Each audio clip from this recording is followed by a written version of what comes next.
Cuerpo de Cristo, Sálvame, sangre de Cristo, embriágame, agua del costado de Cristo.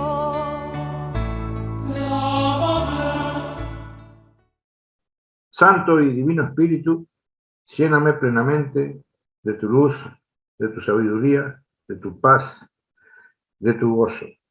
A ti, Divino Espíritu, que eres Dios y siempre estás con nosotros, a ti sea el honor, el poder, la adoración y la gloria por los siglos de los siglos.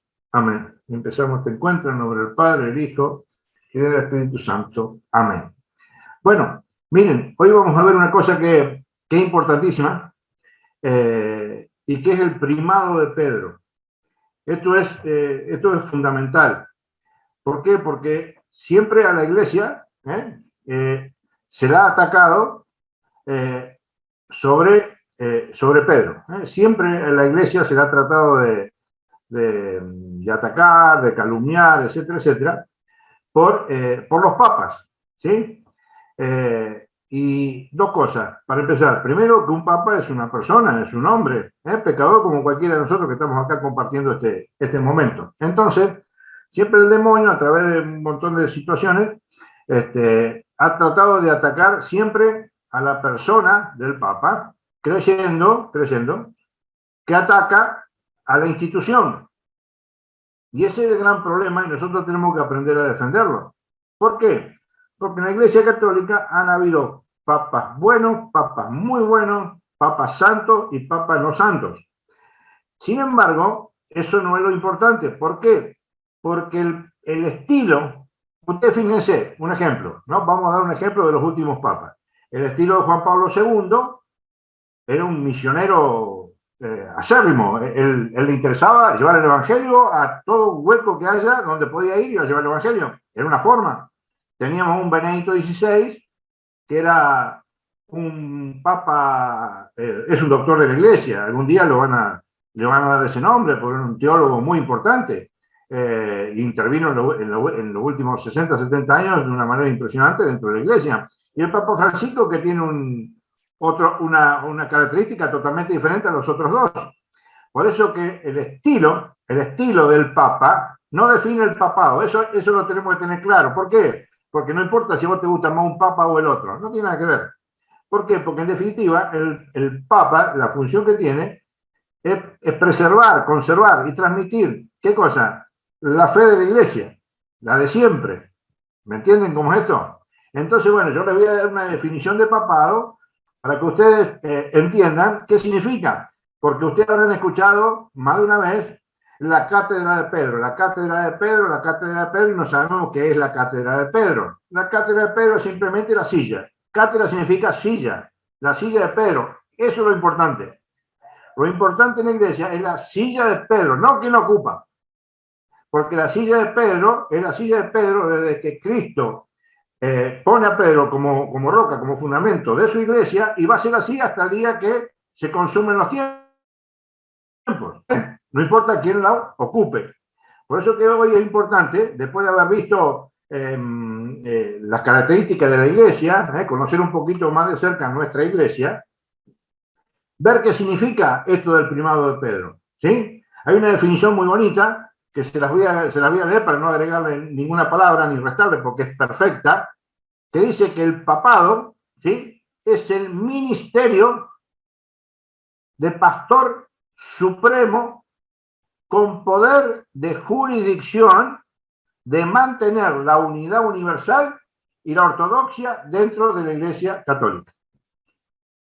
Sencillo, mantener a la Iglesia unida y por otro lado mantener la ortodoxia. ¿Qué quiere decir? Que nada se vaya ni para un lado o para el otro ¿de qué? Del legado de fe, de esta profesión de fe, de esta transmisión de fe, perdón, de los apóstoles en adelante. Es lo que tiene que hacer, conservarla. ¿Sí? Eso es central. Y vamos a ver cómo esto es importante. ¿Por qué? Porque una de las tantas características, porque vimos 4 que son las más importantes, ¿sí? La unidad, la catolicidad, la apostolicidad y que es santa, ¿sí? Pero vamos a ver esta característica ahora, que ya tiene que ver con la estructura jerárquica de la iglesia, por eso que no la pudimos ver el otro día. Y es lo siguiente, que a esa iglesia, Cristo le dejó una autoridad. Y esa autoridad es el Papa, ¿sí? Y ese ministerio se llama Ministerio del Papado, ¿sí? Entonces, bueno, miren, vamos a empezar a dar una vueltita por la escritura para que ustedes vean cómo esto se fue llevando adelante. Hay varias objeciones protestantes, ¿sí? Al papado, muchísimas, ¿sí? Muchísimas, porque le buscan la vuelta por un lado, por el otro, pero lo cierto es que la iglesia tiene una piedra, que es Pedro, que es la autoridad visible, visible, persona, piel y hueso, visible, se lo ve. Y después tiene también otro fundamento, que es el fundamento doctrinal, que es sobre la profesión de fe de Pedro. Entonces vamos a empezar por este lado. Vamos a empezar así. ¿Ustedes se acuerdan que vimos en Mateo 16, 17, que decía, y ustedes quién dicen que yo soy? A los apóstoles dicen, tú eres el Cristo, el Hijo del Dios vivo. ¿Sí? Le dice eso Pedro. Esa es la profesión de fe de Pedro. Tú eres el Cristo, el Hijo del Dios vivo. ¿Ok?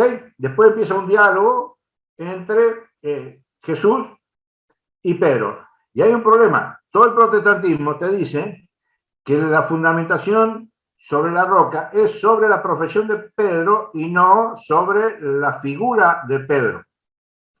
Y eso es una gran mentira, ¿sí? Porque obviamente que una profesión de fe tiene que salir ¿de dónde? De la boca, ¿sí? Entonces, miren, hay una cosa acá que es importante. ¿Por qué?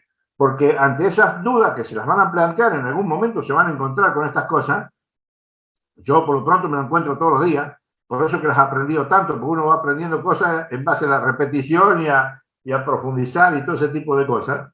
Entonces lo importante acá, miren, es que ustedes se van a dar cuenta, no le voy a decir que se cita porque no nos va a dar tiempo, pero ya hubo antes gente que profesó la fe en el Hijo de Dios.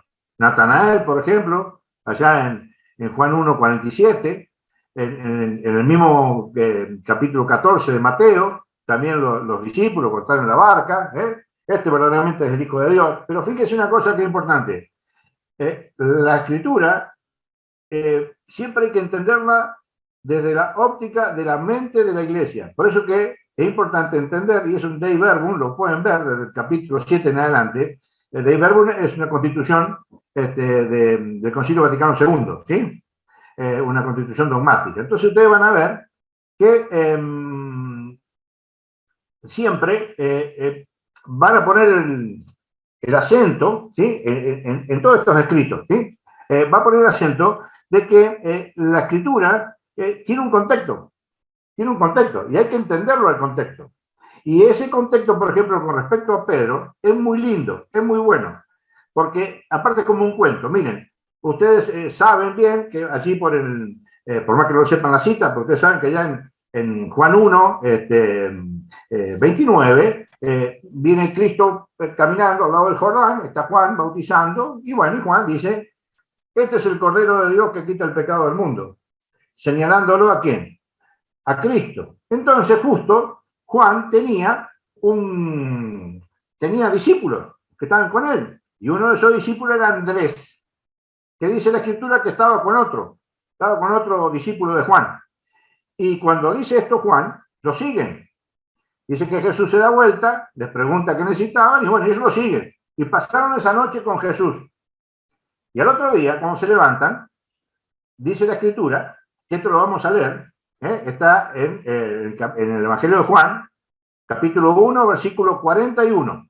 Miren cómo lo dice. Va a decir, al primero que encontró fue a su propio hermano Simón.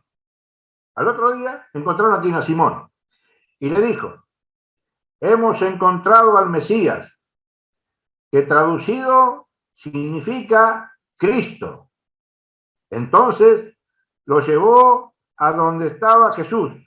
Escuchen qué bonito esto, porque ustedes saben bien que cuando uno entra a algún lugar, y alguien te mira fijamente, y por algo o te conoció, o te quiere decir algo, o un chico entra a la casa y los papás lo miran medio serio, sabe que alguna macana se mandó. O sea, hay algo que te quiere llevar a algo que no sabes qué es. Fíjese que la escritura dice algo muy importante acá, y es una cosa muy sencilla, que cuando lo leemos generalmente lo pasamos rápido, y no nos detenemos en los detalles que son los que dan color a la historia. Fíjese que dice que Jesús no conocía a Simón. Jesús no conocía a Simón. Y mire cómo dice la escritura. Jesús lo miró y le dijo, tú eres Simón, el hijo de Juan. Tú te llamarás Cefas, que traducido significa Pedro. Fíjense que ni bien Cristo conoce a Simón, le cambia el nombre. Y en la escritura ustedes tienen que saber, y lo saben, que cuando a alguien se le cambia el nombre es porque está destinado a una misión importante.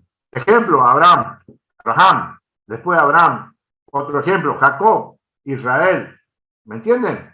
Acá lo mismo. ¿Cómo se llamaba? Simón. Ahora te llamarás Cefas, que significa roca. Fíjense que del primer momento en que Cristo toma contacto con Pedro, ya en la mente de Dios, ya Pedro existía para algo, para una misión importante como todos nosotros. Todos tenemos una misión. Pero la de Pedro es muy clara y la vamos a ver cómo sigue ahora. Fíjense una cosa que es extremadamente importante. ¿Por qué? Porque cuando Pedro profesa la fe en Cristo, Cristo después, ¿sí?, le va a dar la misión a Pedro. Porque le va a decir en el versículo 18 de Mateo 16, le va a decir esto, dice, y yo te digo que tú eres Pedro. No le dice Simón. Pedro, piedra, roca. Y sobre esta piedra edificaré mi iglesia. Fíjese, ¿qué le está diciendo? Que sobre él, sobre Pedro, Cristo va a edificar su iglesia. Cristo es el que edifica. ¿La iglesia de quién? De Cristo, no de Pedro. ¿Estamos? ¿Sí? Y acá es exactamente en el momento donde Cristo instituye el papado, el ministerio. ¿Sí? Que ustedes se van a dar cuenta que el mismo Pedro lo va a empezar a ejercer y bastante rápido. Cuando lo va entendiendo, cuando lo va procesando, él lo va a empezar a aplicar. Entonces, si ustedes se ponen a pensar, por ejemplo, van a encontrar un montón de citas bíblicas donde nombran a los apóstoles. Y ustedes van a ver cómo esto ya era así de las primeras épocas del cristianismo, que se lo tomaba a Pedro como la roca, como el Papa. No se le decía Papa en ese momento, ahora vamos a explicar por qué se le dice Papa, pero ya se lo respetaba como la persona que Cristo había elegido para ser ¿quién? La roca. ¿Sí? Entonces, por ejemplo, vamos a dar un ejemplo. Les voy a nombrar 3 o 4 citas, pero les voy a leer una para que ustedes vean que donde se nombran a los apóstoles, ustedes van a ver que siempre primero está Pedro, y eso no es coincidencia. Eso no es coincidencia. Porque eso pasa en todo lugar donde hay que nombrar a alguien importante. Cuando vos vas a una reunión, cuando vos vas a lo que sea, que tengas que ir, ¿me entendés? ¿A quién se nombra primero? ¿Al gobernador, o al intendente, o al presidente, o al que sea? ¿Sí? Pero siempre es la persona relevante. ¿Sí? Entonces, miren, vamos a leer Mateo 10, capítulo 10, versículo 2. Dice, los nombres de los 12 apóstoles son, y escuchen que esto es impresionante, porque lo dice, en primer lugar, Simón, de sobrenombre Pedro, y después sigue con todo el resto. Y su hermano Andrés, Santiago, hijo de Zebedeo, etcétera, etcétera, etcétera, etcétera. ¿Primero quién? Pedro. Y esto es importante, ¿por qué? Porque era el momento en que había que fijar doctrina. Entonces, en estas cosas se prestaba mucha atención para que queden bien claras. Si ustedes después quieren ampliar un poquito, lo que leímos recién fue en Mateo 10.2. Pero lo pueden ver, por ejemplo, en Hechos 1.13, lo pueden ver en Marcos 3.16, y también lo pueden ver en el Evangelio de Lucas, del capítulo 6, versículo 13. Van a encontrar todo esto más o menos de la misma manera. Entonces, bueno, aquí hay un gran problema también, porque hay mucha presión sobre el papado. Porque ustedes imagínense una cosa, el católico formado lo puede entender. El que no está tan formado, cuando vos te pones a hablar un poquito, lo primero que vas a encontrar son quejas hacia quién, hacia el Papa. Lo primero que aparece, que la riqueza del Papa, que la comodidad del Papa, que el Papa dijo, que el Papa no dijo, siempre está ahí, porque el demonio, de una manera u otra, ataca siempre a la autoridad. Entonces lo primero que te dicen, y que los católicos a veces no sabemos responder, ¿y por qué ustedes le dicen Papa? ¿De dónde? ¿De dónde? Mostrarme en la escritura, ¿de dónde? Pues, dicen Papa. Y la mayoría de los católicos ni siquiera sabemos por qué le decimos Papa.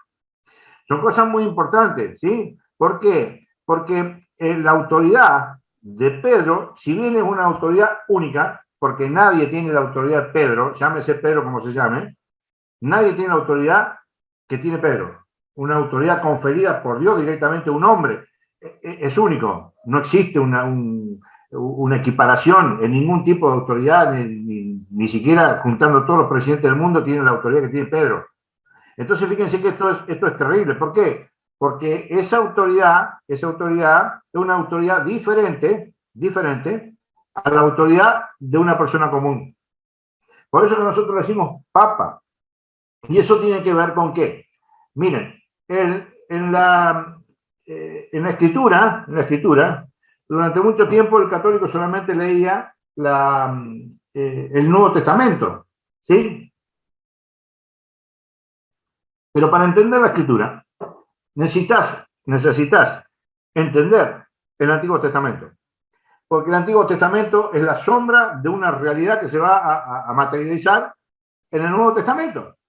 Entonces, esta es la figura de Pedro. Ya era una figura que existía en el Antiguo Testamento. Lo vamos a leer ahora. Ustedes van a ver que en el reino de Israel había una figura, ahora lo vamos a leer, se los explico primero. Había la famosa figura del mayordomo. La famosa figura del mayordomo no la sacamos de los, ¿cómo se llama? De los... A ver, ayúdenme. Bueno, esto ahora se me fue de esta serie que nos reíamos todos. Los locos Adams, ¿se acuerdan? Bueno, eso no sale de ahí. La figura del mayordomo es mucho más atrás en el tiempo. Entonces ustedes fíjense que la figura del mayordomo era una figura que ya se tenía en el pueblo de Israel. ¿Y quién era el mayordomo? El mayordomo era una persona de confianza del rey. ¿Para qué? Para que se le encargue de todos los asuntos del rey. Para poner un ejemplo, sería una especie de primer ministro. Por ejemplo, en Inglaterra, tiene una especie de primer ministro que se encarga de todo. Y allá está el rey. Bueno, una cosa así, para ponerlo, para contextualizarlo, ¿no?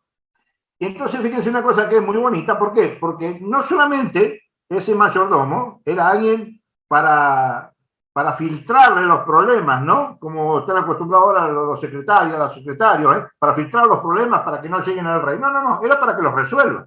Por eso que ese mayordomo no solamente tenía que encargarse del palacio, sino resolver también los problemas. ¿Y de qué manera?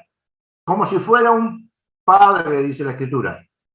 Como si fuera un padre.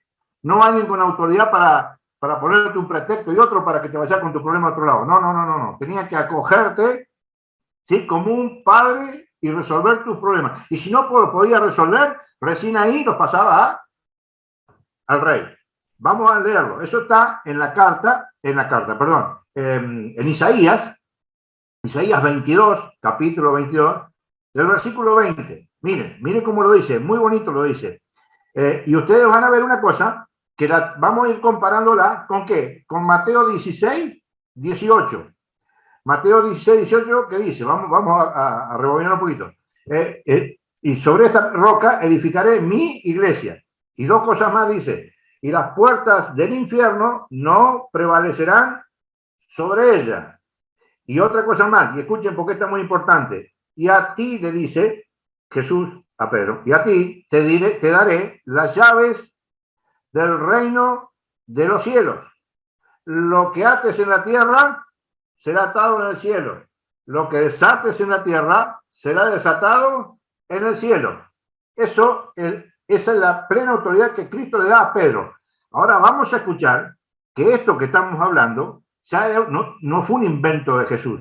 No. Fue llevar a la realidad suprema una práctica que ya en el pueblo de Israel se venía desarrollando. ¿Me entienden? Miren, y lo vamos a leer ahora para que lo entiendan, pero ya no en el reino de Dios, sino en el reino de la tierra. ¿Sí? Miren cómo lo dicen. Aquel día llamaré a mi servidor, Eliakim, hijo de Hilquías. Y escuchen, lo vestiré con tu túnica, lo ceñiré con tu faja, pondré tus poderes en su mano, y él, escuchen, será un padre para los habitantes de Jerusalén y para la casa de Judá. En el Antiguo Testamento, cuando se habla de la casa, se habla de todo el pueblo. ¿Sí? Nosotros ya hablamos de la casa, bueno, en nuestra casa. En el Antiguo Testamento, cuando se habla de la casa de Israel, la casa de Judá, se refiere a todo el mundo. ¿Sí? Y esa era la función que tenía, en este caso, Eliakim.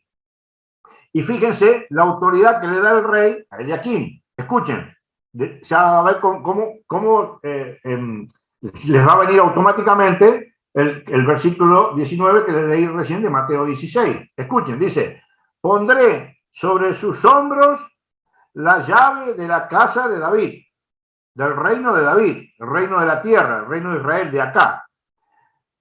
Escuchen, lo que él abra, nadie lo cerrará. Lo que él cierre, nadie lo abrirá. ¿Se dan cuenta? Con un pequeño juego de palabras diferentes, pero que dicen exactamente lo mismo. Lo que pasa es que acá hay un problema y es muy difícil poder digerirlo. ¿Y cuál es? ¿Cómo puede ser que Dios haya dejado a un hombre pecador a cargo de qué? De su reino. ¿Y cuál reino? El reino de los cielos. ¿Por qué ese es el problema? Porque la llave que le da a Pedro no es la llave del Vaticano. Le está dando la llave del reino de los cielos. Y eso es muy importante. Que se entiende por qué. Se entiende por fe. Se entiende cuando entendés la escritura. Se entiende cuando conoces la doctrina católica. Entonces vos tenés un mayordomo, ¿sí? De un reino terrenal, y después tenés un mayordomo, que es Pedro, de un reino celestial. ¿Sí? Bueno, vamos a seguir profundizando un poquito. ¿Por qué? Porque este papado, yo les voy a decir 2 o 3 cositas nada más, porque no me puedo detener en eso, porque esto, bueno, es cruel, no podemos detenernos demasiado en el video porque es demasiado, pero sí se lo voy a explicar, le voy a explicar una cosita así, aunque sea rápida, ¿sí? Porque se acuerdan que el otro día vimos en Efesios, cuando vimos en las características de la iglesia, cuando vimos que era apostólica, vimos que en Efesios 2:20 decía que la iglesia estaba fundamentada en los apóstoles y los profetas. ¿Se acuerdan? Siendo Cristo la piedra del ángulo. Hay una cosa que es muy importante. Cristo es piedra. Los profetas y los apóstoles son piedras. Son piedras. Y ese templo, que es la iglesia, está edificado con piedras vivas. Y esas piedras vivas somos nosotros. Eso no lo vamos a leer, lo pueden buscar. Eso lo van a encontrar en la segunda carta de Pedro. ¿Sí? Eso en la segunda carta de Pedro lo van a encontrar, donde dice que todas estas cosas, que tanto nosotros somos piedra, como roca, Pedro es roca, y como Cristo también es roca. ¿Sí? Entonces, acá la única diferencia que hay entre uno u otro es qué lugar ocupamos nosotros en ese templo santo que nos lleva al cielo.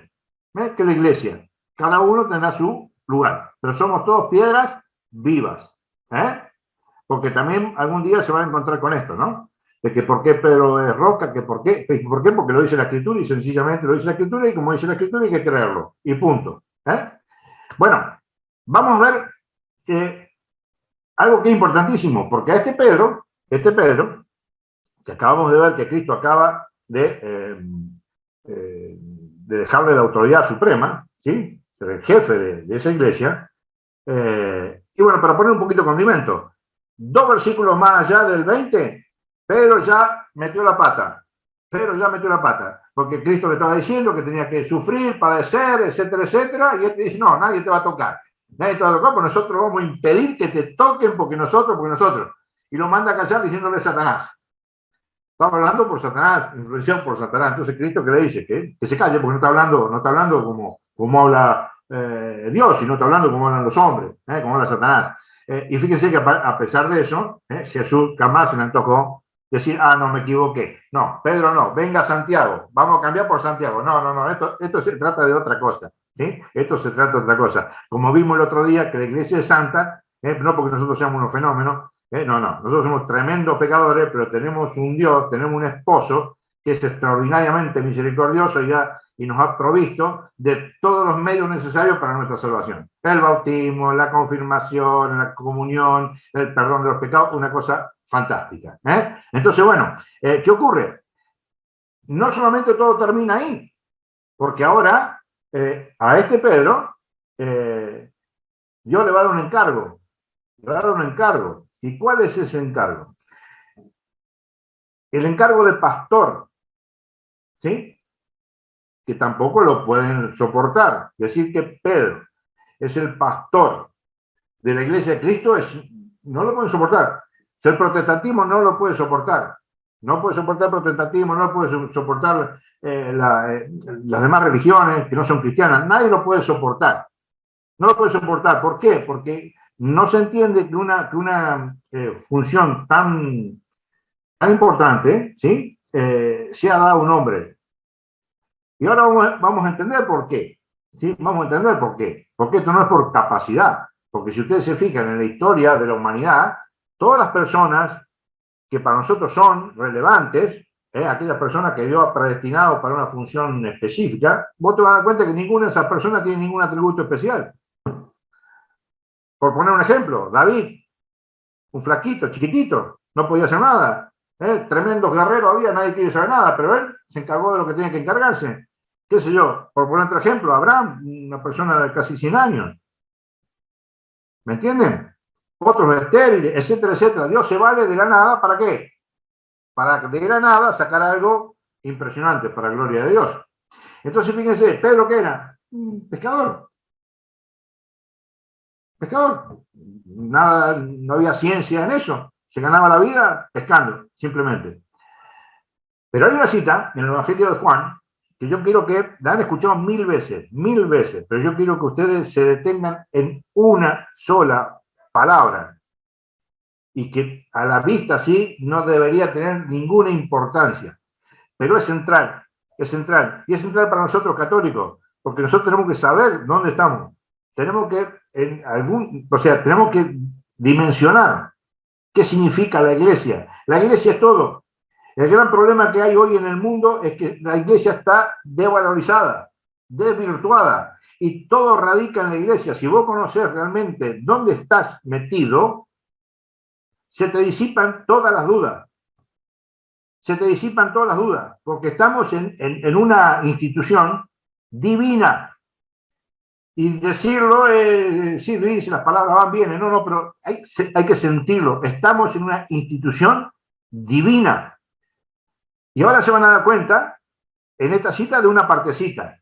Fíjense lo que dice esta cita, que tantas veces lo hemos escuchado. Dice, vamos a leer Juan 21, 15. Capítulo 21, versículo 15.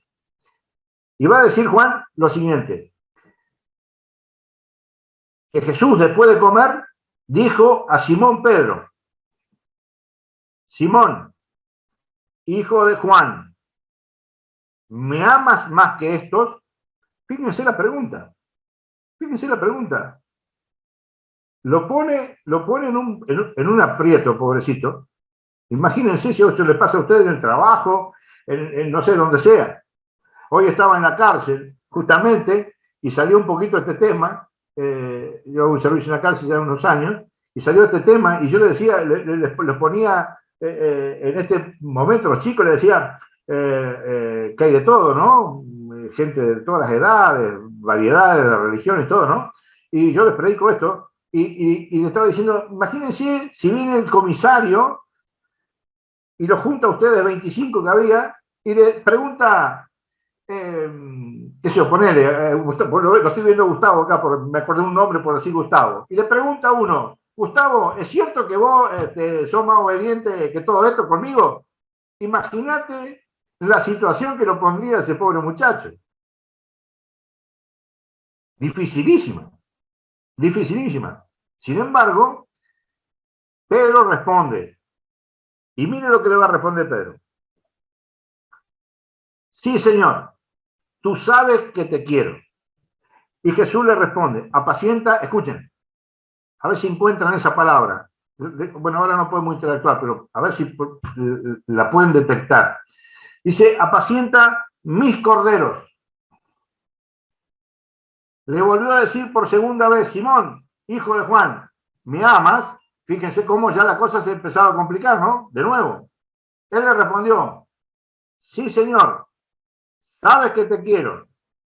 Y Jesús le dijo, apacienta mis ovejas. Le preguntó por tercera vez, Simón, hijo de Juan, ¿qué quieres? Pedro se entristeció de que por tercera vez le preguntara si lo quería y le dijo, Señor, tú lo sabes todo, sabes que te quiero. Jesús le dijo, apacienta mis ovejas. Entonces, miren, esto es una cita maravillosa. Yo no sé si ustedes encontraron esa palabra, pero son dos. Pero hay una que es tremenda. Cuando uno hay un texto largo, ustedes, uno busca ¿qué? El común denominador. Buscamos un común denominador en todo esto. Acá hay tres secuencias iguales y hay un común denominador, que son dos palabras, pero hay una que es terrible para entender esto. En los tres casos Jesús le dice apacienta, apacienta, apacienta, apacienta, ¿sí? Pero fíjense qué interesante, porque en este apacienta, luego le dice esa palabra es hermosa. Nosotros tenemos que amar esa palabra. Mis ovejas, mis corderos. Nosotros somos ovejas de Cristo. Nosotros somos ovejas de Cristo. Y nos critican al Papa y nos vamos. O criticamos al Papa y nos vamos. No nos damos cuenta que nosotros no somos ovejas de Pedro. Nosotros no somos ovejas del cura. No. Nosotros somos ovejas de Cristo. De nuestro Señor. Por eso que la Iglesia Católica, entre tantas cosas que hemos visto, es la Iglesia de Cristo. ¿Por qué? Porque tenemos a Pedro. ¿Cómo sabemos nosotros que somos las ovejas de Cristo? ¿Cómo sabemos nosotros que la Iglesia Católica es la Iglesia de Cristo? Muy fácil. ¿Saben cómo? Por el pastor. Por el pastor. Por el pastor se conoce, por ejemplo acá, que hoy he hablado con Gustavo, con el tema del interior, que hay chivos, todo ese tipo de cosas. ¿Cómo sabemos? ¿Cómo sabemos de quién es esos 70, 80, 100 chivos? ¿Por qué? Por el pastor. Por el pastor. Entonces nosotros tenemos un pastor. Y ese pastor, ¿sí? ¿Quién es? Pedro. Pero nosotros estamos al cuidado de ese pastor, porque eso es el vicario de Cristo. Porque nosotros realmente somos ovejas de Jesús. Y nos estamos yendo al protestantismo. Y nos vamos para allá y nos hacemos ateos. No tenemos ni idea de lo que estamos haciendo, ni lo que estamos pensando, ni lo que somos. Ovejas de Cristo. Enorme, impresionante. Miren, hay una, continuando, hay una cita bíblica que es muy importante, que es, ustedes saben bien que el Papa es cátedra, es infalible. Cuando el Papa habla es cátedra, es infalible. La infalibilidad, si bien ya se creía eso, de siempre, se creyó eso, recién ahora acá en el Vaticano primero, no Vaticano primero, se definió un dogma, que era el dogma de la infalibilidad papal, que la Iglesia la ve en la cita esta que vamos a ver, ¿sí? Porque va a decir una cosa que es maravillosa. ¿sí? Eh, por eso que nosotros, aunque no estemos de acuerdo en cosas con el Papa, nosotros tenemos que amar al Papa, tenemos que querer al Papa, tenemos que defender al Papa, ¿sí? ¿Por qué? Por una cosa muy importante, porque como hombre se puede equivocar, puede tener su opinión. Hoy Alexander me pidió a mí la opinión mía sobre eso. Yo digo, mira, esa es mi opinión. No quiere decir que esa opinión tenga más peso o menos peso que otra. Porque lo importante acá es que no altere ¿qué? Una sola cosa, la doctrina. Ninguna opinión puede alterar la doctrina. Entonces, fíjense que esto que estamos hablando de la infalibilidad papal, hay una cita que la Iglesia ve ahí vislumbrado, ¿sí? Esto que estamos hablando de que el Papa, cuando habla ex cátedra es cuando define no algo nuevo, pero algún desarrollo sobre algún dogma o quiere dejar en claro algo. Un ejemplo, miren, le digo un ejemplo muy sencillo. Por ejemplo, la Santísima Trinidad es un dogma. María Asunta al Cielo es un dogma. María Inmaculada es un dogma. Pero, por ejemplo, no es dogma que Cristo haya resucitado. No es dogma. Pero ¿por qué no es dogma? ¿Por qué? Porque es muy sencillo, porque la Iglesia tiene verdades que ya están reveladas, y cuando no hay ninguna duda sobre esas verdades, no hace falta que la Iglesia diga, esto es así, se cree y punto, no hace falta, porque un dogma es eso. Es cuando algo, la Iglesia lo define para que nosotros lo creamos. Y punto. Como nunca hubo necesidad de definir eso, porque todo el mundo lo cree, no hace falta definir el dogma, lo que no quiere decir que no sea cierto. ¿Estamos hasta ahí? ¿Y dónde está el fundamento de eso? Miren, porque para que se defina un dogma, tiene que estar de acuerdo el colegio cardenalicio, antes era previto, ahora es cardenalicio, y el Papa. Tienen que estar de acuerdo en definirlo. Entonces, fíjense usted una cosa, que en esta cita que vamos a ver, que es del Evangelio de Lucas, el capítulo 22, versículo 31, va a decir una cosa que es muy, muy, muy buena, y aparte que también es una cita que nos debe llevar a pensar un poquito cómo estamos viviendo nosotros nuestra vida, ¿sí? Trasladando un poquito este diálogo de Pedro con Cristo, metiéndonos nosotros también en la conversación. Y miren lo que va a decir. Dice, Simón, Simón, mira que Satanás ha pedido poder zarandearlos como el trigo. Para el que no sabe, el trigo, cuando se cosecha, se hace como una zaranda y se va separando la paja de la semilla, ¿sí? Entonces, fíjense el ejemplo que pone Jesús. Le dice a Simón una cosa que es central, y acá hay una palabrita también que hay que escucharla, porque le dice, Simón, Simón, mira que Satanás ha pedido poder para zarandearlos como el trigo. O sea, le dice a Simón, pero ¿a quién le pidió poder Satanás para zarandearlo? A todos. A todos. Pero ¿a quién se refiere Jesús cuando habla? A Simón. ¿Por qué no se refiere a todos? Si en realidad le está diciendo a Simón que el demonio había pedido zarandearlos a todos. ¿Por qué le habla solamente a Simón? Escuchen esta belleza. Miren lo que dice. Pero yo he rogado por ti. Y ahí está el punto, la función central del Papa, que es lo que sigue ahora. Escuchen lo que dice. Para que no te falte la fe. ¿Y qué tiene que ver eso con la función del Papa? Hasta ahora no, pero la parte que viene ahora sí. Y escucha. Y tú, después de haber vuelto, confirma a tus hermanos. Eso es lo que tiene que hacer el Papa. Confirmarnos ¿a quién? A nosotros. ¿En qué? En la fe. Cuando hay una duda de doctrina o lo que fuera, el Papa tiene que salir y decir esto, señores, es así. Yo confirmo la doctrina. Esto es así para que se crea y se acabaron las discusiones. Y ahora lo vamos a ver en el primer concilio de Jerusalén, que les separé una citita acá para que lo podamos leer, que es interesantísimo, ¿sí? Entonces, fíjense, la función del Papa es tremenda, ¿eh? ¿Pero qué? Pero tiene una ayuda. ¿Y cuál es esa ayuda? Que el Cristo ha rogado por él. ¿Para qué? Para que vaya, para que, qué sé yo, no sé, para que no tenga problemas digestivos, no, rogó por una cosa, para que no pierda la fe, porque cualquiera de nosotros puede perder la fe, pero nunca puede perder la fe el Papa, la cabeza de la Iglesia. Cuando estamos no sé, en un cataclismo, lo que fuera, tiene que estar firme. Estemos de acuerdo o no estemos de acuerdo en lo que pasó en la pandemia, en lo que fuera. Hay una cosa que lo tengo grabado acá. ¿Se acuerdan cuando celebramos la Pascua, el Papa solo ahí? Podemos estar de acuerdo, cómo se manejó todo, no me importa, no estamos discutiendo eso. Pero lo cierto que la Pascua, el Papa estaba ahí, confirmando a todo el pueblo católico. Impresionante. Acuérdense esa imagen, Terrible, terrible.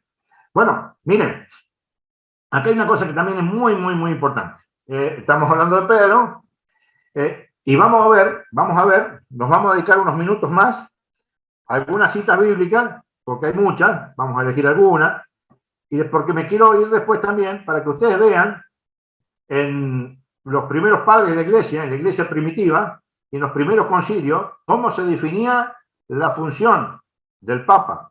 Entonces, vamos a ver una cosa acá que es importantísima, y vamos a hacer un jueguito así, ustedes me lo van siguiendo en la cabeza.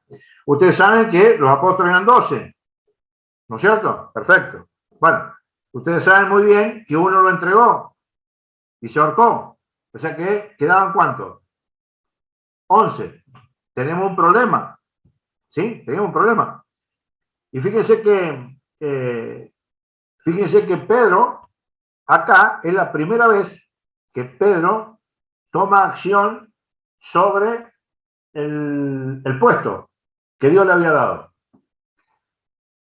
Lo que vamos a leer es de Hechos de los Apóstoles 1, capítulo 1. Ustedes saben muy bien que en Hechos de los Apóstoles 2 está Pentecostés. O sea, que desde la resurrección de Cristo a Pentecostés hay 50 días. O sea que esto que yo voy a leer ahora pasó en algún momento cerquita de Pentecostés. Y hay una cosa que es muy interesante. ¿Por qué? Porque en Hechos de los Apóstoles 1:15, fíjense lo que pasa. Dice, uno de esos días, donde estaban los apóstoles todos orando, perseverando en la oración. ¿Se acuerdan que lo leímos cuando vimos que estaba María ahí, la Madre del Señor, el otro día, en Hechos 1:14? Bueno, cuando estaban esperando eso, un día Pedro de la nada se levantó, se paró. Escuchen, uno de esos días Pedro se puso de pie en medio de los hermanos. Los que estaban reunidos eran alrededor de 120 personas. Se levantó como quien tiene autoridad.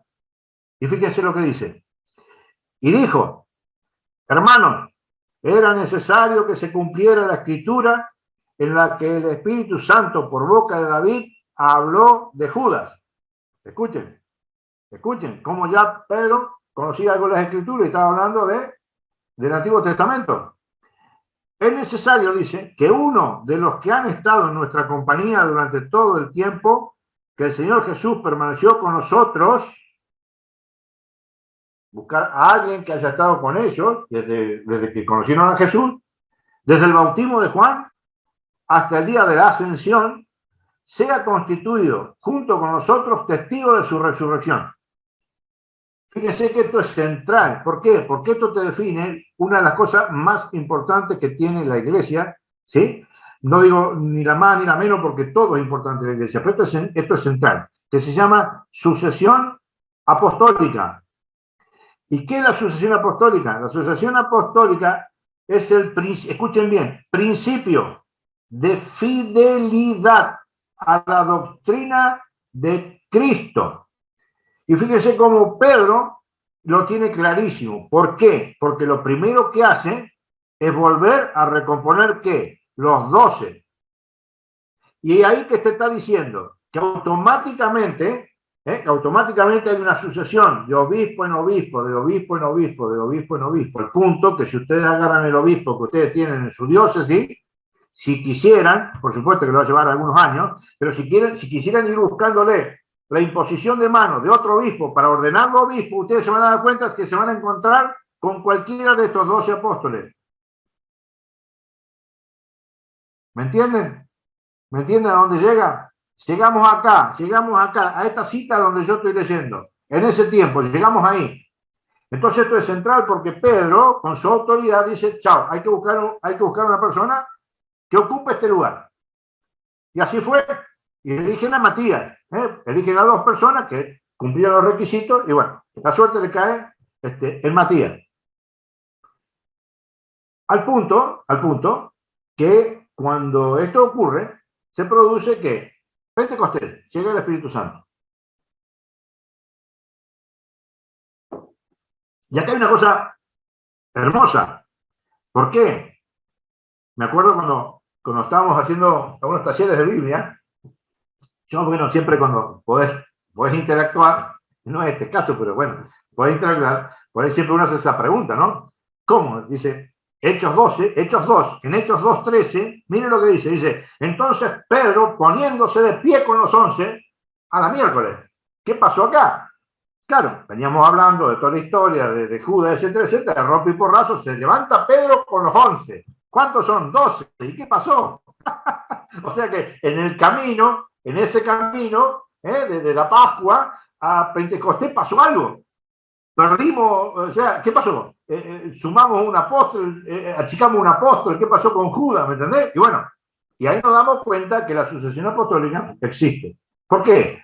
Porque cuando llega el Espíritu Santo, se pueden hablar en lengua, había gente de todos lugares, como dice la Escritura, y empiezan a decir, estos están borrachos. Estos están hablando pura gansada, ¿de dónde estos tipos pueden hablar lo que están hablando? Y fíjense, porque acá estamos centrando todo, ¿qué? En la autoridad de Pedro. De Pedro. Que Pedro era el más malo de todo, era el que se encargaba. No. Pedro estaba entendiendo, y ahí cuando recibe el Espíritu Santo lo termina de entender por completo, que él era el depositario de la autoridad de la iglesia. Por eso que dice la Escritura, Hechos 2:13, dice, entonces Pedro, poniéndose de pie con los 11, levantó la voz y dijo, hombres de Judea y todos los que habitan en Jerusalén, presten atención porque voy a explicarles lo que ha sucedido. Y déjenme decir una cosa, y los invito a que después lo lean, creo que los invité también en el encuentro anterior, para que lean del versículo 13 hasta el 47 del capítulo 2 de Hechos de los Apóstoles. Porque hoy se habla del querigma, el querigma, nadie sabe lo que es el querigma, toda una cosa. El querigma, el anuncio de la buena noticia. Para que ese querigma tenga sentido, ¿sí? No lo podemos centrar todo en Jesús, en la misericordia de Jesús. Sí, es cierto, es tremendo. Dio su vida por nosotros. Pero léanlo. ¿Saben por qué? Porque ahí Pablo va a decir, a ese Cristo que ustedes mataron. ¿Y sabe ese dedo para dónde va? Va para ustedes y va para mí. Nosotros matamos a Cristo. Y lo matamos con nuestros pecados. Y Cristo nos perdona y nos levanta, y nos llama. Y ahí vamos. Y en ese camino, vamos en ese camino. Pero nosotros no somos merecedores de la gracia. No merecemos nada. Entonces no nos podemos poner en un lugar donde Dios es tan misericordioso que nosotros no tenemos que hacer nada. Ni siquiera cumplir los mandamientos, ni siquiera confesarnos, ni siquiera ir a la misa, nada. No tenemos ningún tipo de obligación. Es como que nosotros somos los dioses y el otro pobrecito, claro que él se pone a nuestro servicio. Los pies y toda la vida, ¿sí? Pero bueno, pero hay una realidad que nosotros tenemos que entender, que nosotros por el pecado original no merecemos ¿qué? La muerte. Y por nuestros pecados no merecemos ¿qué? La muerte. ¿Y Dios qué viene a hacer? A perdonar nuestro pecado. Léanlo, es maravilloso. Es maravilloso. Métanse ahí en ese querigma que es hermoso. Porque es la forma de poder anunciar a Dios al mundo. Y no pasar de simplemente una charla suavecita, sino algo profundo, que le llegue al corazón a las personas. Pero bueno, ya me estoy desviando demasiado. Vamos a seguir con Pedro. Miren lo que pasa acá. Cuando hace este discurso, Pedro va a tener el primer, digamos, encuentro donde iba a tener que realmente fiarse del poder de Dios, no el de él. Y fíjense lo que ocurre en el templo de Salomón. ¿Sí? Dice, en Hechos 3:11, dice esto.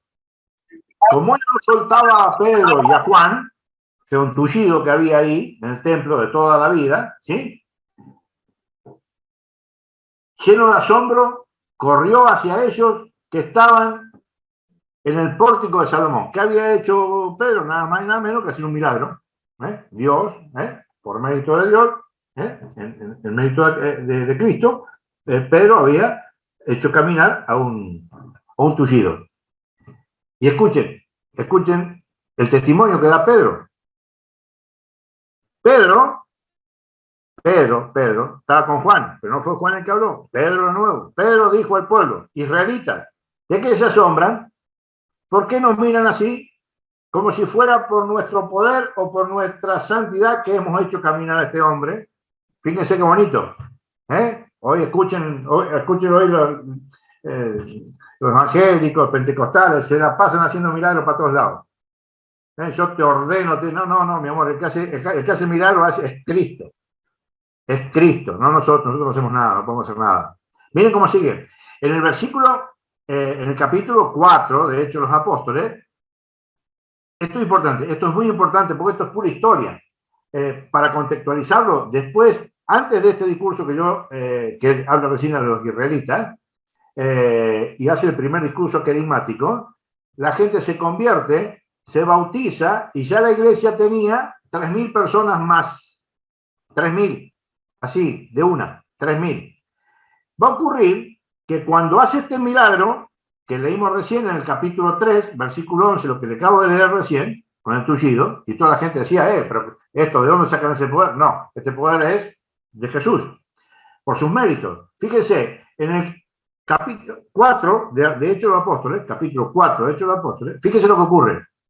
Y esto es muy, muy importante, porque un cristiano no puede ser un perro mudo. Tenemos que tener el coraje que te lo da el Señor para poder dar testimonio con la vida y con las palabras, con las dos cosas. No podemos ser perros mudos. Escuchen, miren lo que dice esto. Y fíjense cómo Pedro, en poquito tiempo, ya pone en riesgo su vida. Hacía 2, 3, 4, 5 días, no sé cuánto habrá llevado ese tiempo, no sé bien el tiempo cronológico, pero son cuestión de días. Andaban escondidos por miedo a que los encuentren, ¿quién? Los romanos y los judíos que lo andaban buscando. Reciben el Espíritu Santo y van a ver ustedes ahora cómo Pedro en 2 o 3 días pone en juego su vida por no renunciar a ¿qué? A Cristo. Por no renunciar a Cristo. Miren cómo lo dice. Hechos 4:1 en adelante, lo vamos a leer un poquito desarrollado. Dice, mientras los apóstoles hablaban al pueblo, Juan y Pedro, se presentaron ante ellos los sacerdotes, el jefe de los guardias del templo y los saduceos. Irritados de que predicaran y anunciaran al pueblo la resurrección de los muertos cumplido en la persona de Jesús. Fíjense dónde estaban predicando. Estaban predicando en la cara, en la escalera del templo de Salomón a los judíos. ¿Sí? Que ese que habían matado era el Hijo de Dios. Y que ellos lo habían matado. Miren cómo sigue. Estos detuvieron, los apresaron a los apóstoles y los encarcelaron hasta el día siguiente, porque ya era tarde, dice la Escritura. Muchos de los que habían escuchado la palabra abrazaron la fe. Fíjense, de ese discurso muchos abrazaron la fe. Y así el número de crecientes, contando solo los hombres, se elevó a unos 5.000. Fíjense, en el primer discurso 3.000, ahora ¿qué? 5.000. Y guarda, porque cuando dice 5.000, contando solo los hombres, tenés que tener en cuenta que antes las mujeres no se las contaban. ¿Sí? Entonces, ¿qué ocurre? Vos por cada hombre tenés que calcular más o menos 2 o 3 personas. Aparte, los judíos en aquella época tenían un montón de hijos. ¿Sí? Entonces, fíjese lo que ocurre acá. O sea que había un montón de gente que ya se iba convirtiendo, que era la iglesia naciente. Fíjese lo que ocurre ahora. Al día siguiente, se reunieron en Jerusalén los jefes de los judíos, los ancianos y los escribas, todo el mundo, con Anás, el sumo sacerdote, Caifás, Juan, Alejandro y todos los miembros de la familia de los sumos sacerdotes. Fíjate vos, imagínense si van a hacer un examen en la facultad y tenés 6 profesores adelante sentados y vos solo paradito ahí, como un pollito frío y todo mojado con agua, así, temblando, ¿me entienden? Así estaban, ¿quién? Pedro y Juan. Y vamos a ver qué hicieron. Esto es bellísimo, porque esto es un llamado a nosotros. No, que no hagamos la heroica, no, pero nosotros tenemos que dar testimonio de Cristo. Esto es un testimonio de Cristo. Miren, hicieron comparecer a los apóstoles y los interrogaron. Escuchen, ¿con qué poder o en nombre de quién ustedes hicieron eso? Pedro, de nuevo, Pedro, pero va a decir una cosa importantísima, que escuchen. Pedro, lleno del Espíritu Santo, dijo, porque esto es central, para poder anunciar y ser testigo de Cristo, nos tenemos que llenar del Espíritu Santo. Acá no hay valentón que vaya a hablar, no. Si vos no tenés el Espíritu Santo en tu vida, en tu corazón, no podés ser testigo de Cristo. Por eso que acá nos deja esta cosita hermosa, la Escritura, que dice que Pedro, lleno del Espíritu Santo, para decir que era el Señor, que el Espíritu Santo, Dios, que estaba permitiéndole a Pedro dar ese testimonio de fe. Y escuche lo que dice, dijo, ¿qué hubiéramos pensado? Bueno, no, también no se enojen, tranquilo, no hablamos más, no vamos a casa, le prometemos que no molestamos más a nadie, pero por favor, déjenos ir. Esto es muy incómodo. No dijo eso. Miren lo que dijo. Jefes del pueblo y ancianos. Les habló como autoridad, con autoridad. La autoridad es mía. Ustedes pueden tener autoridad civil, pero yo tengo la autoridad de Cristo. Y le habló como diciéndole, chicos y chicas, se sientan y escuchan. Jefes y ancianos del pueblo, ya que hoy se nos pide cuenta del bien que hicimos a un enfermo y de cómo fue curado. Escuchen, sepan ustedes y todo el pueblo de Israel. Y acá les anuncia de nuevo que el carisma de nuevo. ¿Pero a quién? ¿Al pueblo? No, a los mismos sacerdotes, a los que perseguían a la iglesia. Porque dentro de eso después van a ver que está Pablo. Ya lo vamos a ver más adelante. Miren esto, dice, este hombre está aquí sano delante de ustedes por el nombre de nuestro Señor Jesucristo de Nazaret, al que ustedes crucificaron. Escuchen lo que están diciendo. Al que ustedes crucificaron y Dios lo resucitó entre los muertos. Fíjense, después siguen, lo pueden seguir leyendo. Es hermoso, una cosa impresionante. Al punto que después, bueno, los azotan un poco y los largan. Fíjense cómo hay un par de detalles que se me va acabando el tiempo, así que les voy a mostrar tres cosas que son importantes con citas. Después vamos a ver algunos hechos que han ocurrido en la historia de la iglesia. En el capítulo 5, versículo 14, van a ver ustedes que en el inicio de esa iglesia, cómo se generaban milagros. ¿A partir de quién? De la presencia de Pedro. Escuchen. Hechos 5, versículo 14. ¿Sí? Va a decir, aumentaban cada vez más el número de los que creían en el Señor. ¿Ve cómo va contando toda la historia de la iglesia?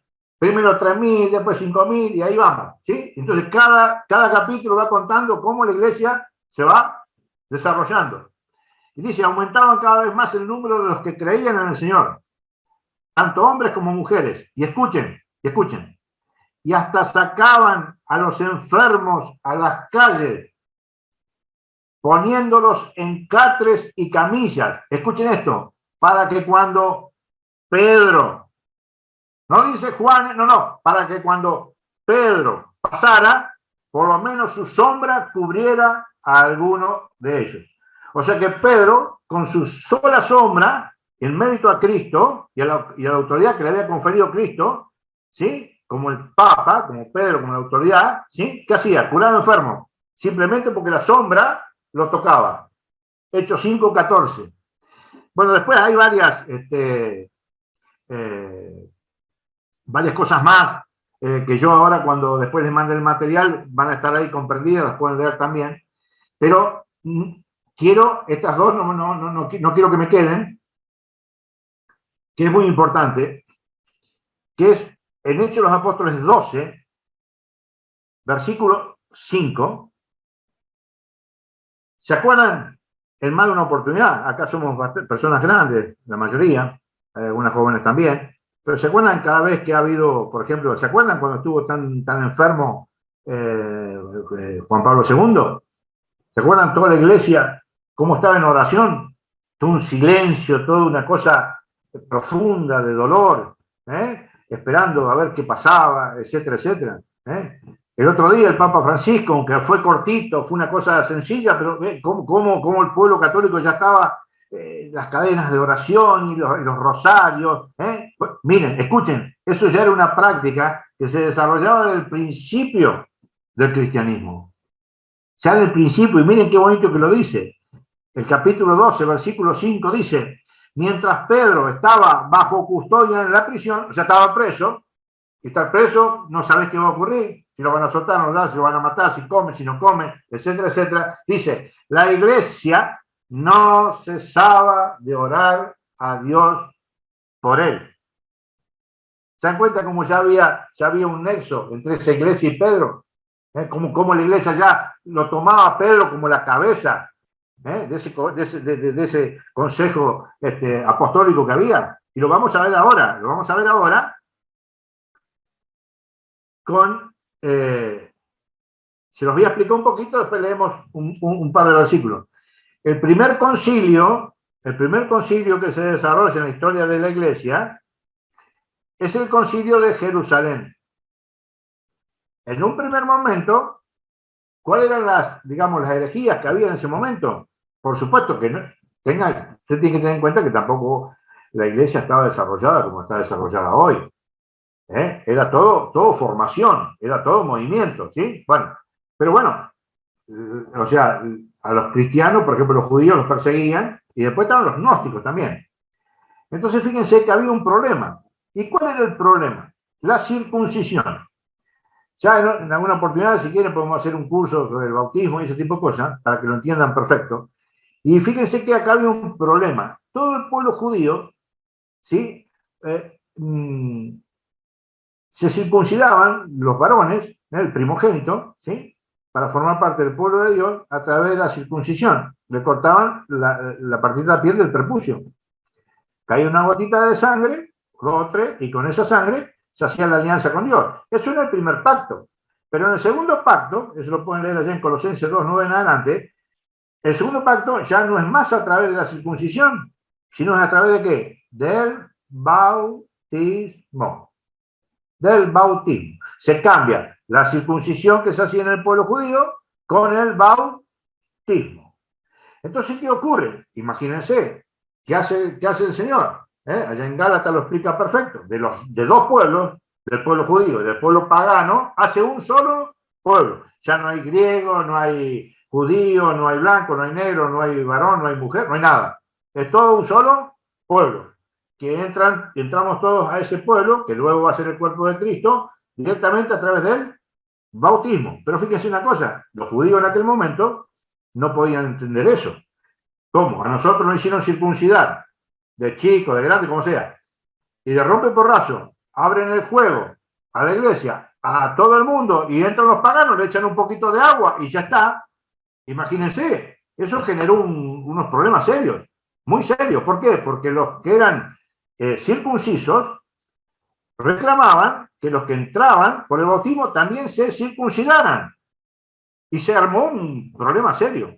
Lo pueden leer, eso está en el capítulo 15 de Hechos de los Apóstoles, del versículo 1 en adelante. Yo le voy a explicar un poquito el contexto y voy a leer un par de palabras, una cita sola para que quede claro, porque lo importante acá es ver qué hizo quién. Pedro, porque lo que estamos hablando es del primado de Pedro, ¿sí? Pero vamos a contextualizar cuál era el problema para poder, porque la iglesia no se junta a un concilio porque tienen ganas de tomar café, no. Es para definir algún problema, alguna problemática que existe en ese momento. Y ese momento era esa.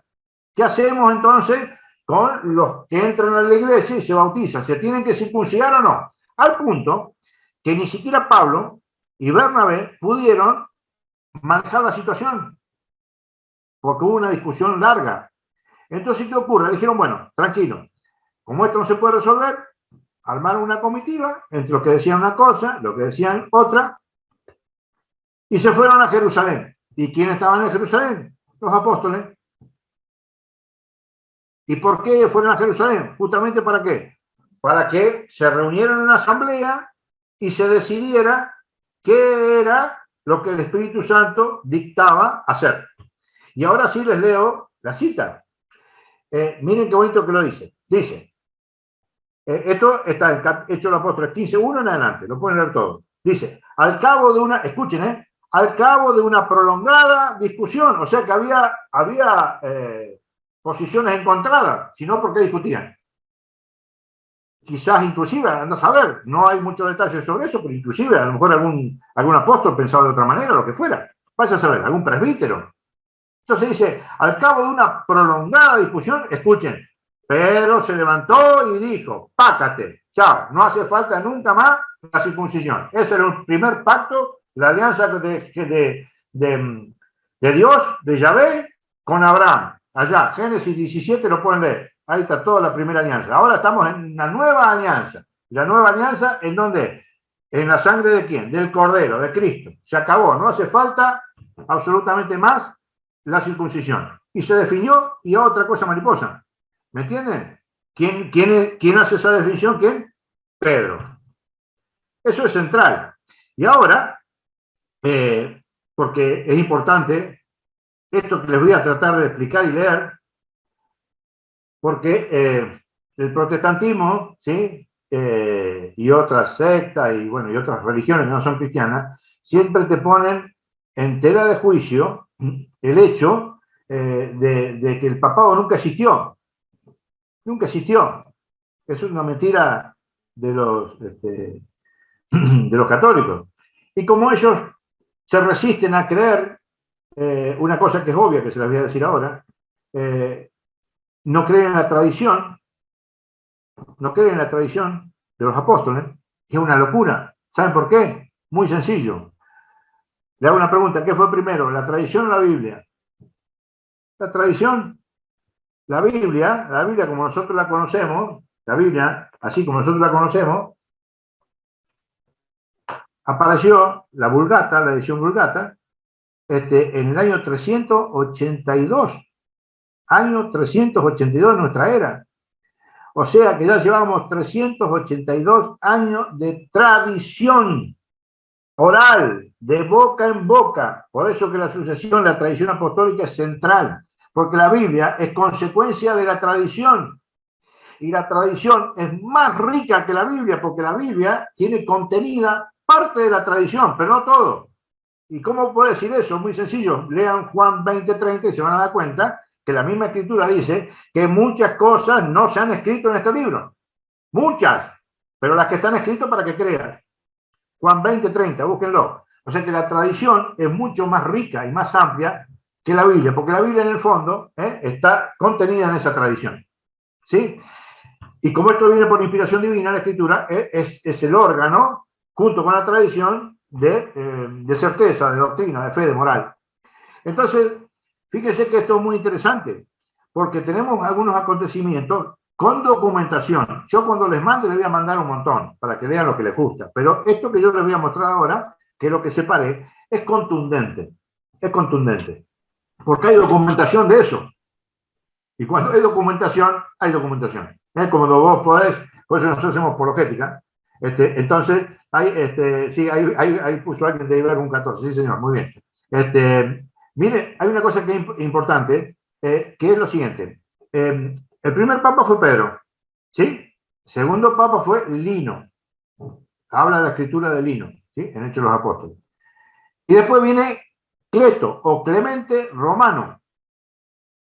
Y yo quiero que esto me lo escuchen muy bien, y ustedes se van a dar cuenta la importancia que tiene el primado de Pedro. Y usted decía, este tipo cómo jode con el primado de Pedro, y el primado es central. ¿Saben por qué?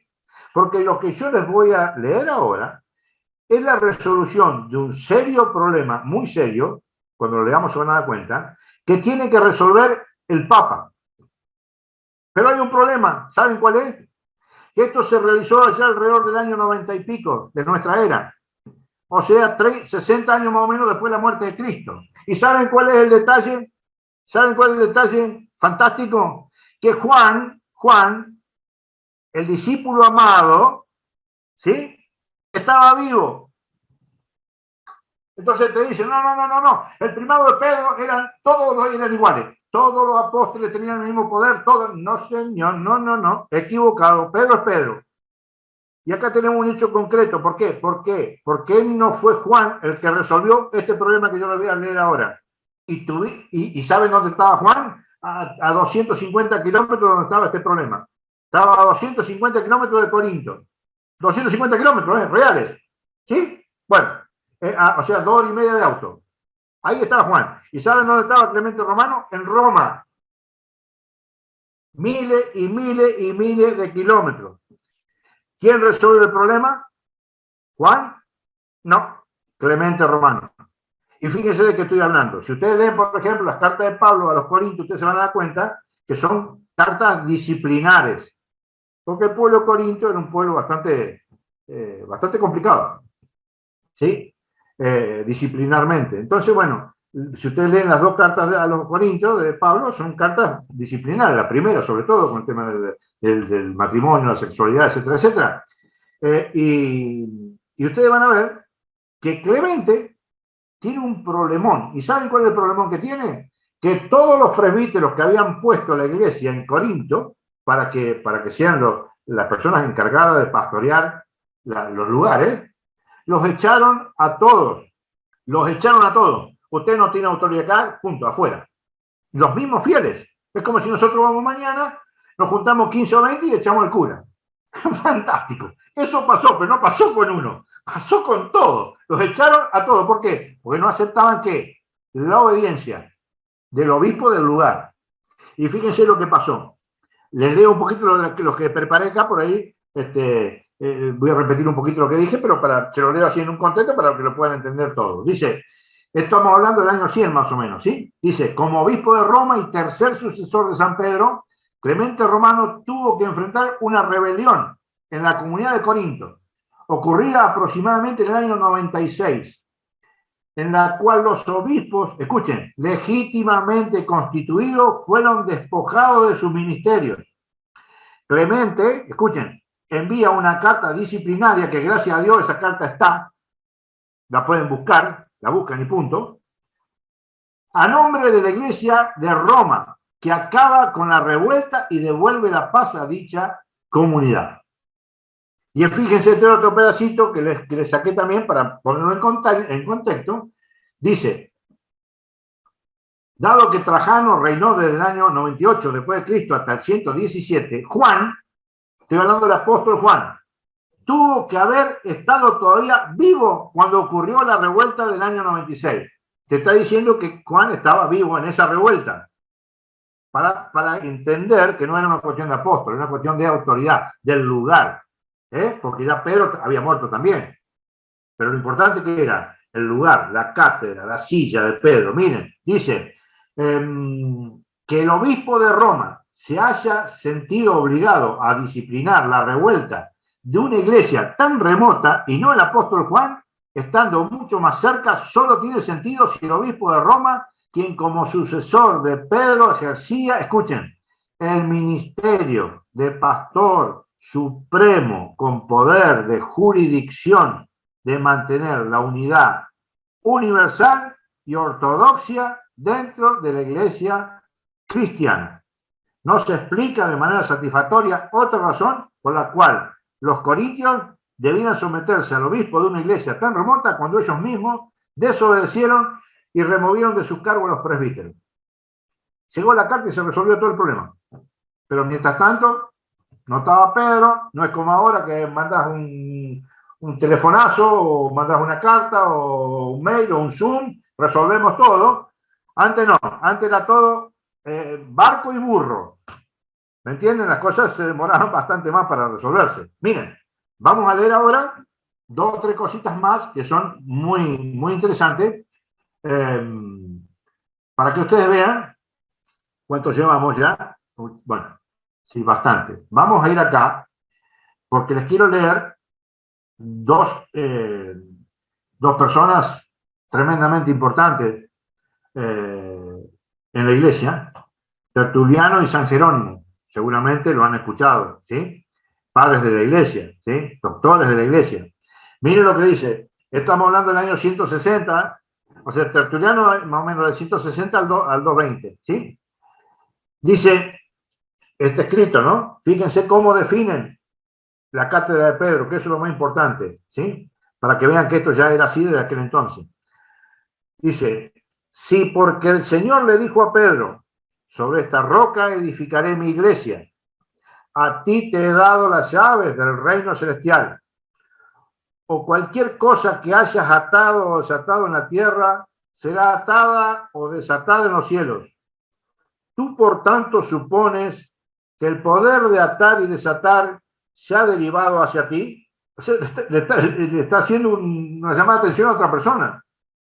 Como diciendo, ¿de dónde sacaste que ese poder lo tenés vos? No, no, no. Ese poder lo tiene Pedro. Por esto, por esto y por esto. Miren cómo sigue. Tú, por tanto, supones que el poder de atar y desatar se te ha derivado hacia ti, es decir, a toda iglesia similar a Pedro. ¿Qué clase de hombre eres? Subvirtiendo y cambiando totalmente la intención manifiesta del Señor, confiriendo, como lo hizo en aquella intención, esto personalmente a Pedro. Fíjense, los padres de la iglesia, cómo la tenían clarita. ¿Cómo la tenían clarita? No me cabocha, esto no es así. Ese poder lo tiene Pedro. Punto. No es mentiroso el Señor. Miren cómo sigue. Sobre ti dice, edificaré mi iglesia y te daré las llaves a ti, no a la iglesia. Escuchen, esto es central, ahí quería decir yo. A ti la iglesia. La iglesia no tiene la llave del reino de los cielos. La llave del reino de los cielos lo tiene Pedro.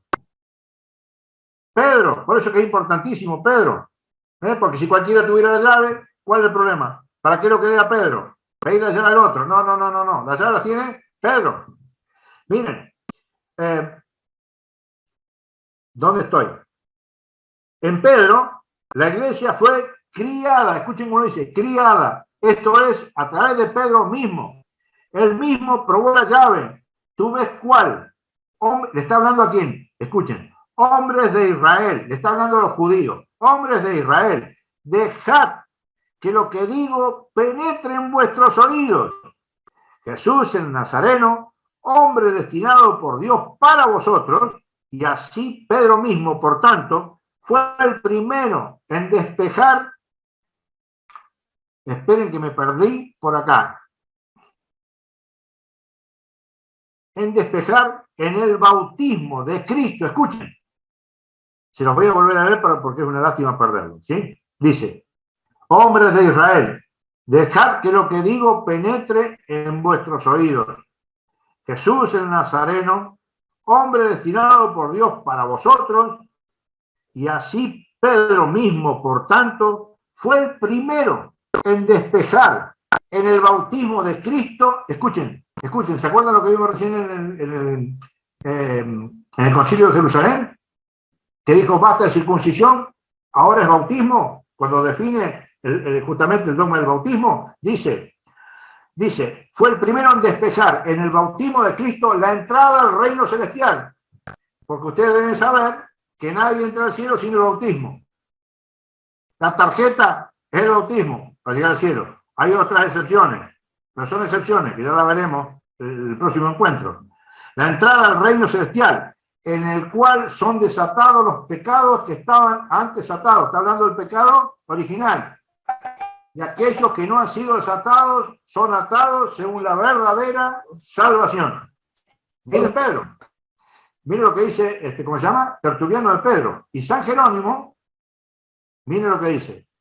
Mis palabras, San Jerónimo, mis palabras son dirigidas al sucesor. Esto es bellísimo. Escúchenlo con mucho amor porque es hermoso.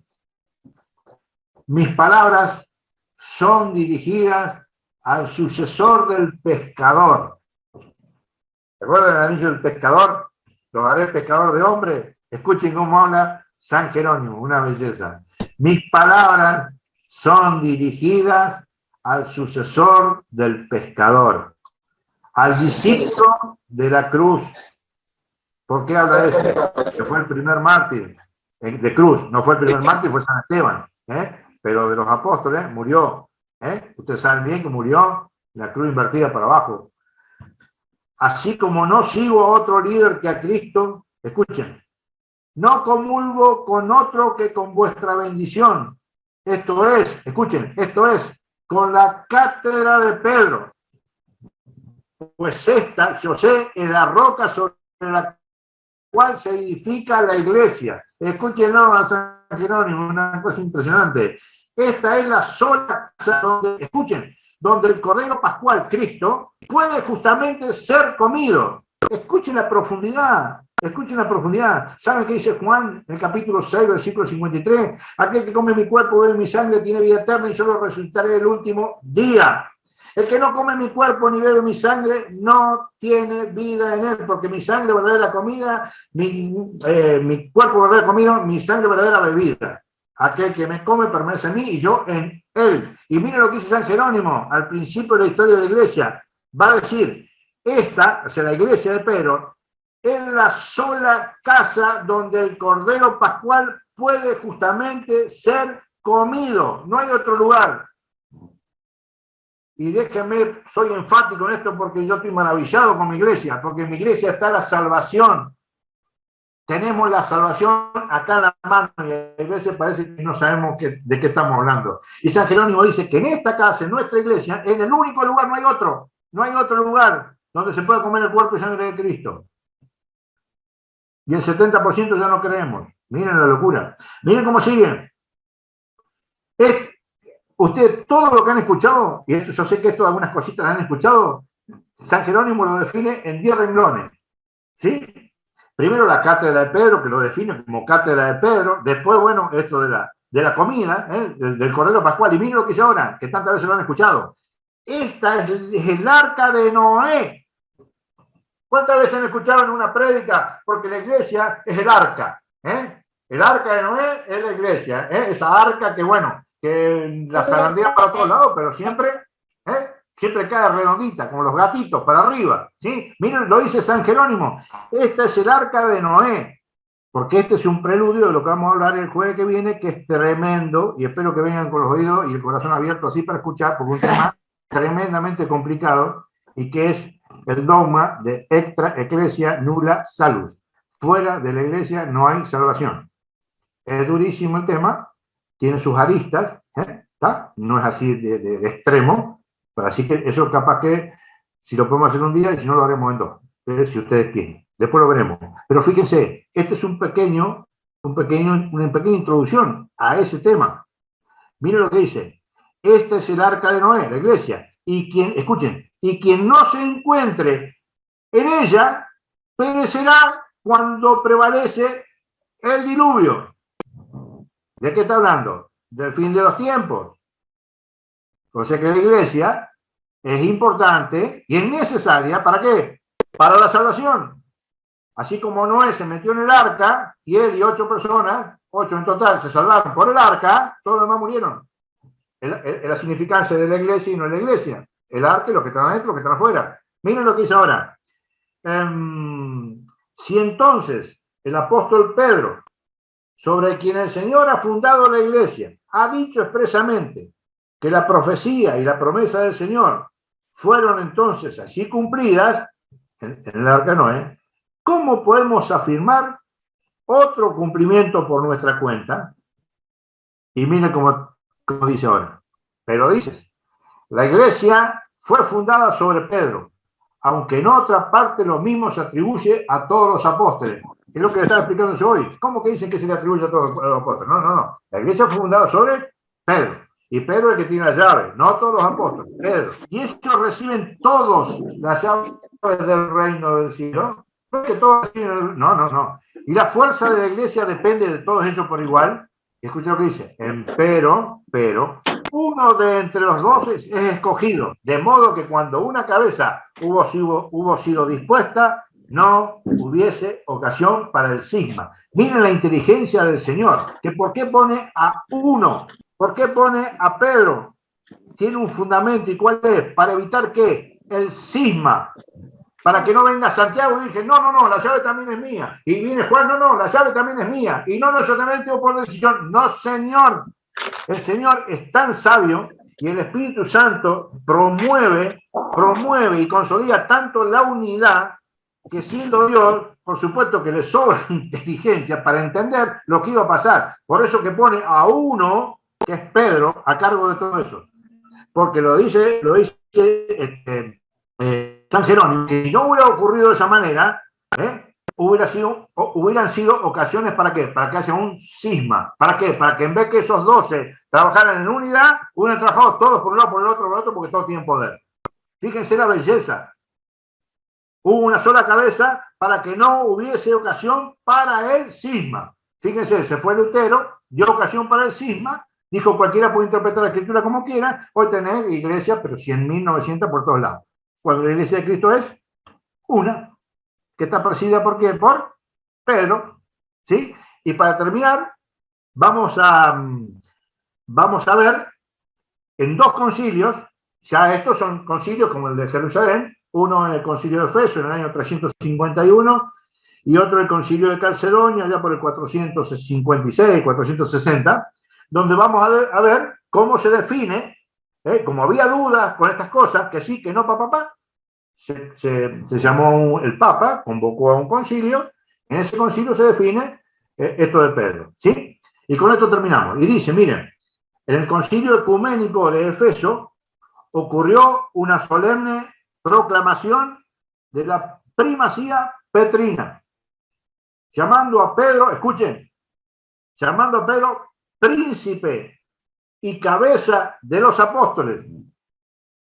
Príncipe y cabeza de los apóstoles. Y columna de la fe y fundamento de la Iglesia católica. Al mismo tiempo, se reconocía al obispo de Roma como su sucesor, o sea, el lugar donde estaba, en Roma.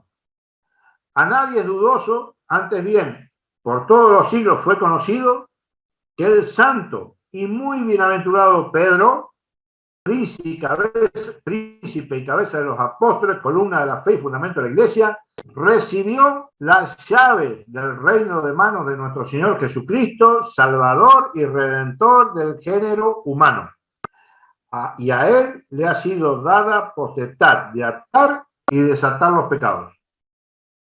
Y él en sus sucesores vive y juzga hasta el presente y siempre.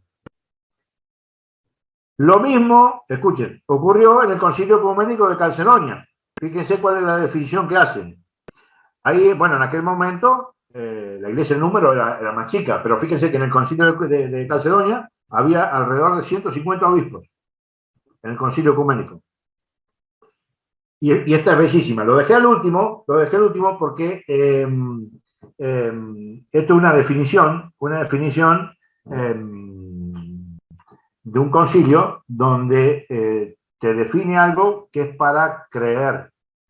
Y si no crees, te anatematiza. ¿Qué significa eso? Significa que inclusive hasta poder recibir la comunión. No es comunión porque te saquen la comunión, sino date sentencia por el mismo sentimiento de no aceptar tal o cual cosa, ¿sí? Fíjense qué bonito, porque acá en el concilio de Calcedonia, fíjense lo que dicen. Mire, esta es la fe de los padres. Esta es la fe de los padres. Esta es la fe de los apóstoles. Debemos creerla. Y escuchen, anatema, maldito, a quien no la cree. Pedro, escuchen, y esto es hermoso. Miren lo que dice. Pedro nos ha hablado por medio de León. La sucesión apostólica. ¿Pedro estaba hablando ahí? No. ¿Quién estaba hablando? León. Porque ¿quién era el papa ahí? León. Pero fíjense lo que dice. Pedro nos habla a través de León. Siempre habla Pedro. Hoy Pedro se llama Francisco. Pero Pedro es Pedro. La carta de Pedro siempre es la misma. Por eso se dice acá. Pedro nos ha hablado por medio de León. Que es lo mismo. ¿Sí? Esta es la verdadera fe. Fíjense qué belleza. Miren las definiciones hermosas que hay.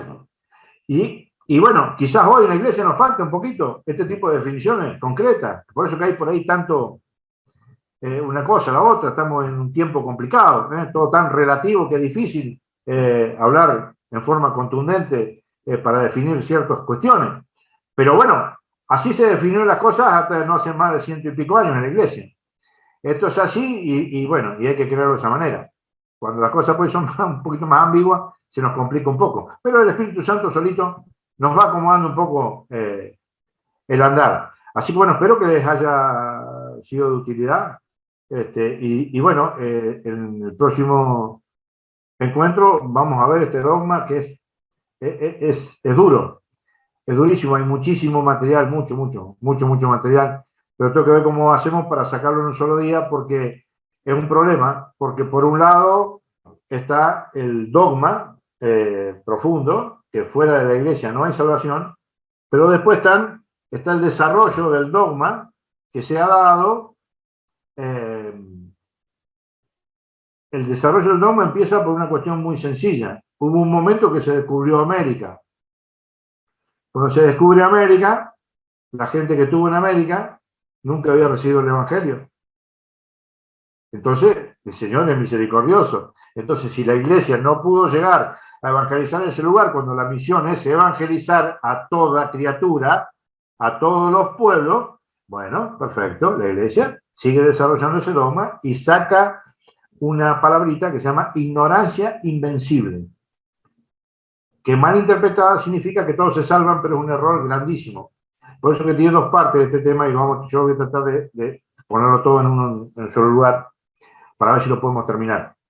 Y para que se entienda, porque por ahí entra alguien, escucha una parte y no escucha la otra y hace un desastre y se arruina su fe por no entender. Por eso que es un tema que hay que empezarlo y terminarlo porque tiene mucho de amor y mucho de rigorismo también. Entonces, bueno, es importante que lo podamos ver de esa manera.